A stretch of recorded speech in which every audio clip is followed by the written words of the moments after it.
दोस्तों last time हमने sick rule किया था, तो उसमें हमने रणजीत सिंह के बेटों के बारे में जानकारी नहीं ली थी, और ट्रीटी ऑफ अमृतसर और एंग्लो सिख वॉर कैसे होता है ये हमने नहीं पढ़ा था। उसके बारे में हम जानकारी लेते हैं।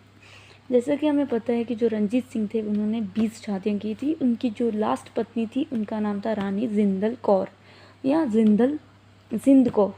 उनके जो बेटे थे दुलीप सिंह कहलाते हैं, और दुलीप सिंह बहुत काम के हैं, ये राजा बहुत काम के हैं।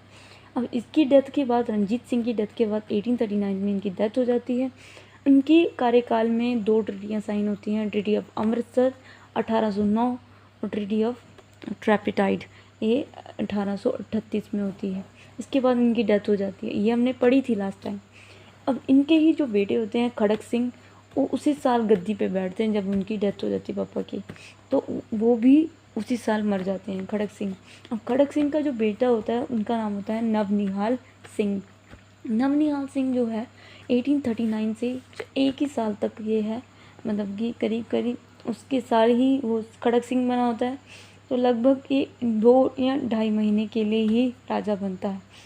एज वी नो दैट उसका पापा मर जाता है, तो नवनिहाल बहुत ही छोटा होता है। एज अ रीजेंट इसकी माँ जो होती है वो यहाँ पे सत्ता में आती है। रीजेंट मतलब होता है कि जो एज अ टेम्परेरी क्वीन बनती है या राजा बनता है, ठीक है। तो इसकी जो माँ थी उसका नाम था चांद कौर। चांद कौर जो होती है वो सिर्फ 2.5 महीनों के लिए ही यहाँ पे सत्ता संभाल पाती है। और कहते हैं जो चांद कौर थी वो खड़क सिंह की पत्नी थी और नवल सिंह की माँ थी, इसलिए उन्होंने अपने बेटे की जगह अपने आप को क्वीन सिद्ध किया। हालांकि ये 2.5 महीने ही अपना चला पाई। अब नवल सिंह की जो पत्नी थी वो प्रेग्नेंट थी। हालांकि उसका जो बेटा होना था वो क्या होना था, आगे की थ्रोन को आगे लेके जाना था, बट वो जिंदा ही मरा हुआ जब पैदा हुआ, वो मरा हुआ पैदा हुआ, ठीक है। अब शेर सिंह इसके आगे थ्रोन को लेके जाते हैं। रणजीत सिंह के एक और बेटे होते हैं जिसका नाम होता है शेर सिंह, वो भी यहाँ पे राजा बनते हैं और उनका भी मर्डर हो जाता है 1843 में।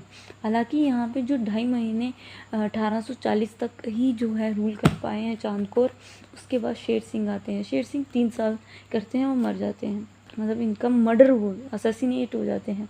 अब 6 जो मैंने कहा था दुलीप सिंह, वेरी इंपॉर्टेंट, क्योंकि उनकी जो लास्ट स्पाउस होती है दैट इज़ जिंदल कौर, उन्हीं के जो बेटे होते हैं दुलीप सिंह होते हैं, वो रूलिंग पार्टी में आते हैं। As we know that Duleep Singh 5 साल के होते हैं। एज अ रीजेंट जो जिंदल कौर है वहाँ पे रानी बना ली जाती है या बन जाती है। आगे बात करें तो जिंदल कौर अपने ही बेटे की रीजेंट होती है एंड एज अ क्वीन बन जाती है। और कहते हैं कि जो ये 1838 में इस मतलब कि जो है ये यहाँ पे बनी रहती है, और इसके अंडर बहुत सारे जो है वज़ीर्स अपॉइंट होते हैं। पहला जो वज़ीर होता है उनका नाम है हरी सिंह डोगरा। एज अ वज़ीर इनको जिंदल कौर क्या करती है, यहाँ पे इलेक्ट करती है। उनका भी मर्डर हो जाता है। अब मर्डर कब हो रहा है इनका, 1844 में इनका मर्डर हो गया।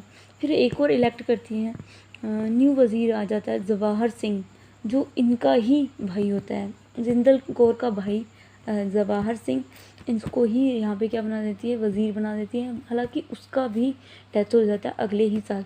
तो एक साल में 2 वज़ीर जो है वो ख़त्म हो गए। तो अगला जो वज़ीर बन के आता है लाल सिंह वज़ीर बनता है, और तेजा सिंह को बनाती है कमांडर एंड चीफ। किनका फोर्सेस, उनकी आर्मी जो उसके अंदर थी, जिंदल कौर के अंडर थी, वो लाल सिंह और तेजा, ये दोनों very very important in the history. अब लाल सिंह और तेजा सिंह हमने पढ़ लिया, ये 2 जो थे वो उनका तो मर्डर ही हो गया, यहाँ डेथ हो गई एक की। अब इसके बाद जो है लास्ट सिख गवर्नर बचता है, दैट इज़ द शेख इमाम उद्दीन।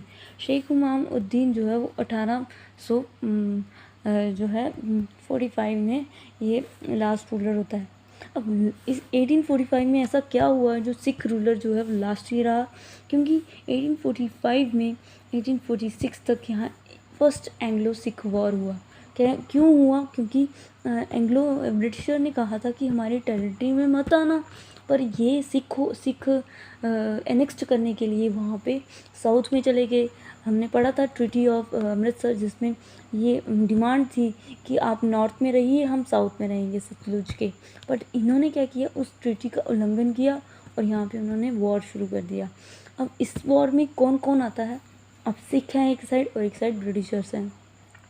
ब्रिटिशर में सिख में जो थे वो लाल सिंह थे और तेजा सिंह थे एज अ कमांडर, और जहाँ वज़ीर थे काम लड़ाई करने वाले। और कहते हैं उस टाइम पे फर्स्ट एंग्लो सिख वॉर हो रहा था, तो उस टाइम पे राजा कौन था, तो उस टाइम पे दुलीप सिंह जो थे, जो राजा होते थे उस टाइम पे। जैसे ही ये जो लाल सिंह और तेजा सिंह वहाँ पे इनको भेजते हैं, यहाँ पे दुलीप सिंह के टाइम पे जो इनको भेजते हैं यहाँ पे लड़ने के लिए, ये क्या करते हैं, हार जाते हैं। अब क्या होता है कि ब्रिटिशर जीत गए होते हैं, ये हार चुके होते हैं, ऑलरेडी यहाँ पे रूल अपना खो चुके होते हैं। अब इसमें ही जो इंग्लिश वाले जो लोग होते हैं वो ट्रीटी साइन करते हैं, किसके साथ, गुलाब सिंह के साथ ट्रीटी करते हैं साइन, और कहते हैं, जिसको ट्रीटी ऑफ लाहौर भी कहा जाता है। ये होती है मार्च 8, 1846 में ये ट्रीटी होती है, जिसमें ये हार जाते हैं। और फिर उसके बाद जो है ब्रिटिशर्स, अब यहाँ से दुलीप सिंह हार चुके होते हैं और यहाँ से सर हेनरी हार्डिंग जो होते हैं वो ये डिमांड करते हैं, कहते हैं कि अब आप लोग हार चुके हो, तो हमें अब इसके कुछ कंडीशंस पे हम आपको यहाँ से जाने देंगे, नहीं तो हम यहाँ से कुछ नहीं करेंगे। तो ट्रीटी ऑफ लाहौर में बहुत कुछ बोला गया उनके द्वारा। ट्रीटी ऑफ लाहौर में ये बताया गया कि वॉर इंडेमिनिटी, वॉर में जो भी उन्होंने खर्चा किया है या उनकी जो भी पैसे कम हुए हैं उनकी भरपाई की जाए। लगभग 1 करोड़ की मांग की उन्होंने, और कहा कि ब्रिटिशर ने कहा कि भरपाई मांगी, और कहा कि जलंधर द्वाब में जो आपका जो हिस्सा है वो हमें मिलना चाहिए। द्वाब मतलब जो 2 वाटर बॉडी हैं उनसे बीच में जो लैंड होती है उसको द्वाब कहते हैं। जलंधर जो द्वाब था ये 2 रिवर्स के बीच में था, दैट इज़ ब्यास और सतलुज, ये भी हमें चाहिए। एंड दुलीप सिंह को कहा कि आप जो है as a regent, Duleep Singh को कहा कि तुम किंग बने रहो, और जिंदल कोल को भी कहा कि तुम रीजेंट बने रहो, हम तुम्हें नहीं भागने देंगे, बट आप हमें 1 करोड़ दीजिए, हमारी भरपाई कीजिए। और सिख आर्मी को उसने कहा कि यहाँ पे सिख आर्मी को रिड्यूस होना होगा। लाहौर दरबार में सिख आर्मी बहुत पैमाने में है, यहाँ पे ब्रिटिश आर्मी को रिपोर्ट करना होगा, मतलब कि ब्रिटिशर्स क्या करेंगे, उनकी साइड लेंगे। अब क्या था, ब्रिटिशर ने अपनी डिमांडें रख दी और ट्रीटी साइन करते थे। वो कह रहा है कि रेजिडेंट भी होगा हमारा, और सर लॉरेंस को यहाँ पे रेजिडेंट बना दिया गया। सर रेजिडेंट क्या होता है, रेजिडेंट मींस कि वहाँ पे उनका आदमी होता है जो टाइम टू टाइम ये बताता रहता है कि यहाँ पे क्या घटनाएं चल रही। अब जो ट्रीटी ऑफ लाहौर थी, इसमें जो उनकी जो कंडीशंस थी ब्रिटिशर्स की, वो कंप्लीट नहीं हो पा रही थी। एज़ यू नो दैट उन्होंने 1 करोड़ की मांग की थी और उनके पास इतना पैसा नहीं था कि वो दे पाएँ। दिलीप सिंह या जिंदल कौर के पास इतना पैसा नहीं था कि वो यहाँ पे पे कर पाए। तो उस समय यहाँ पे ट्रीटी ऑफ अमृतसर होती है। ट्रीटी ऑफ लाहौर में ये था कि उन्होंने ये डिमांड की थी सिख से, पर सिख नहीं कर पाए थे, बेइज्जती हुई थी उनकी। ये थी ट्रीटी ऑफ लाहौर। अब ट्रीटी ऑफ अमृतसर होती है उसके ही 4-5 दिन आगे, 16 मार्च 1846 में ट्रीटी ऑफ अमृतसर होती है।